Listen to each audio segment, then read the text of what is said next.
নমস্কার বন্ধুরা, মানবীর রান্নাঘরে আপনাদের স্বাগত জানাই। আমার আজকের রেসিপি টুটি ফ্রুটি।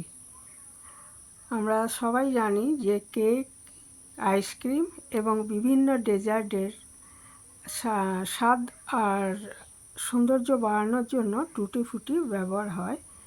তো এটা কিনতে গেলে ভালোই দাম আছে, আর সব জায়গায় পাওয়াও যায় না, কিন্তু ঘরে খুব সহজেই আমরা এটা বানাতে পারি, সেটাই দেখাবো। এর জন্য আমি একটা গাছের পেঁপে নিয়ে নিয়েছি।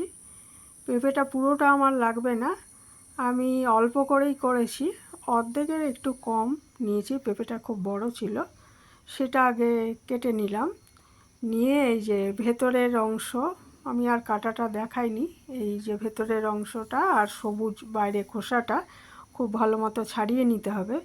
তারপরে যতটা সম্ভব ছোট ছোট করে কেটে নিতে হবে, বটিতে বা চাকুর সাহায্যে খুব ছোট ছোট করে টুকরো করে কেটে নিতে হবে।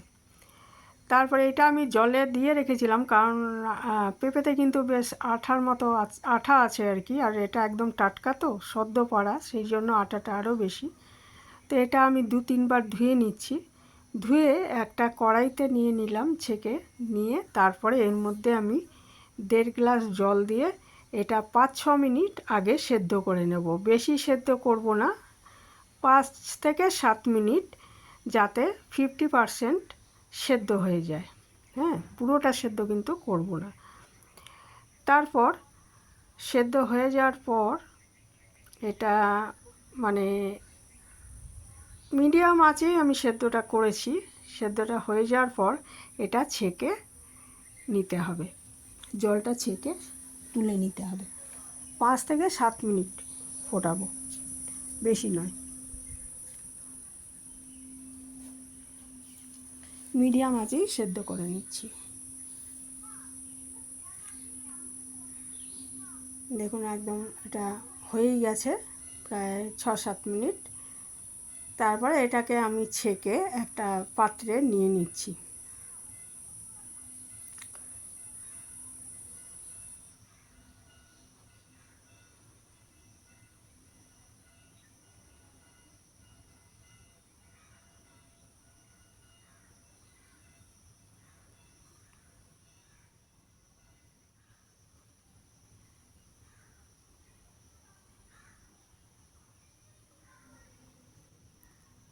এইভাবে ছেঁকে আমার নিয়ে নিতে হবে, একটা পাত্রে আমি নিয়ে নিচ্ছি।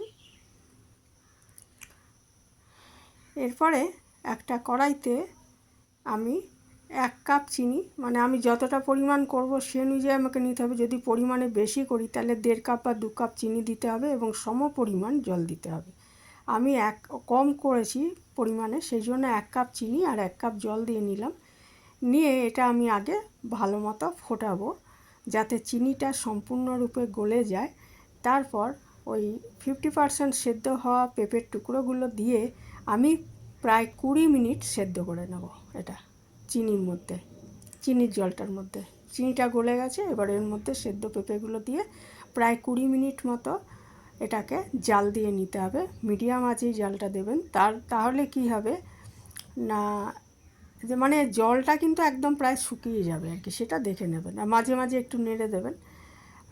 যাকে বলে যে ওয়ান স্ট্রিং যে ইয়েটা হয়, এই চিনিটা জাল হয়ে ঠিক সেরকম হবে আর কি, ইয়েটা রসটা আর কি। দেখুন হয়েই গেছে প্রায় 20 মিনিট পর এরকম অবস্থা। পেঁপেরও কালারটা আরও চেঞ্জ হয়ে গেছে, কারণ সম্পূর্ণ সেদ্ধ হয়ে গেছে চিনির মধ্যে।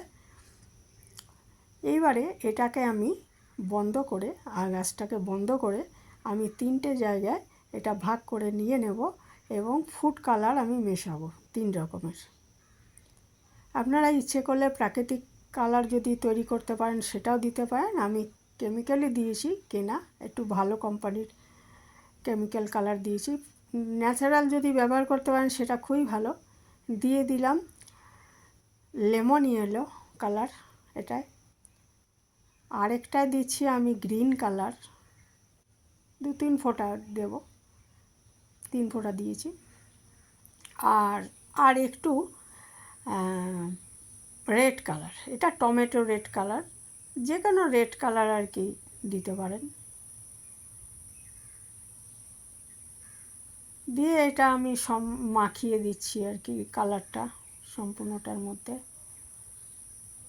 মাখিয়ে এটা করব কি 6-7 ঘন্টা রেখে দেবো। সবচেয়ে ভালো হয় যদি সারা রাত রেখে দেওয়া হয় এইভাবে, তাহলে কালারটা সম্পূর্ণ এর সাথে মিশে যাবে আর খুব ভালো লাগবে আর কি দেখতে। তো আমি কিন্তু সারা রাতই রেখে দিয়েছিলাম এটা। এইভাবে সব কালারগুলো আমি মাখিয়ে নিচ্ছি পেঁপের টুকরোগুলোর মধ্যে।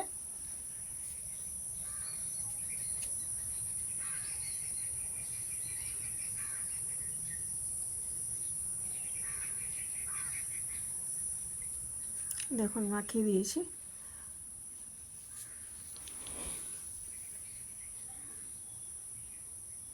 এক ঘন্টা পরে দেখুন কালার কীরকম আস্তে আস্তে চেঞ্জ হয়ে যাচ্ছে। এটা সারা রাত রাখার পর খুব সুন্দর হয়েছে কালারগুলো। সারা রাতেই আমি রেখে দিয়েছিলাম। এরপরে করতে হবে কি, এগুলো ওই যে কিছুটা তো সিরাপের অংশ রয়ে গেছে, সেটা জালের সাহায্যে, ছাঁকনির সাহায্যে ছেঁকে নিতে পারেন। নিয়ে যদি টিস্যু পেপার থাকে টিস্যু পেপারের মধ্যে আলাদা আলাদা দিয়ে দেবেন। তো আমি ওটা ছেঁকে নিয়েছি। এবং তারপরে করতে হবে কি, এগুলো আলাদা আলাদাভাবেই আপাতত রোদে শুকিয়ে নিতে হবে। অথবা রোদ না থাকলে, আমি যেমন এটা করেছি, রোদ আমি অল্পই দিতে পেরেছি, তাহলে ফ্যানের হাওয়ায় বাকিটা এমনভাবে শুকিয়ে নিতে হবে যেন সিরাপের অংশ একটুও না থাকে। তাহলে সিরাপের অংশ থাকা অবস্থায় আপনি কেক আইসক্রিমে ব্যবহার করতে পারেন। আর একদম শুকিয়ে রেখে দিলে কি হবে না, এটা আপনার অনেক দিন থাকবে, অন্তত 1 মাস ভালো থাকবে যদি শুকিয়ে রেখে দিন আর কি। 1 মাস বেশিও থাকতে পারে। আমি তো অল্পই করেছি, অল্প অল্প করে তো করেই নেওয়া যায় বেশি দিন না রেখে। কারণটা হচ্ছে যে পেঁপে তো একদমই অ্যাভেলেবেল বাজারে, কোনো ব্যাপারই না। আর ফুড কালার আর চিনি, এই হচ্ছে উপকরণ। তো আমরা ঘরেই এরকম বানিয়ে নিতে পারি কেক বা আইসক্রিমে দেওয়ার জন্য বা ডেজার্টে দেওয়ার জন্য। এই ছিল আমার আজকের রেসিপি। ভালো থাকবেন সবাই, এখানেই শেষ করলাম।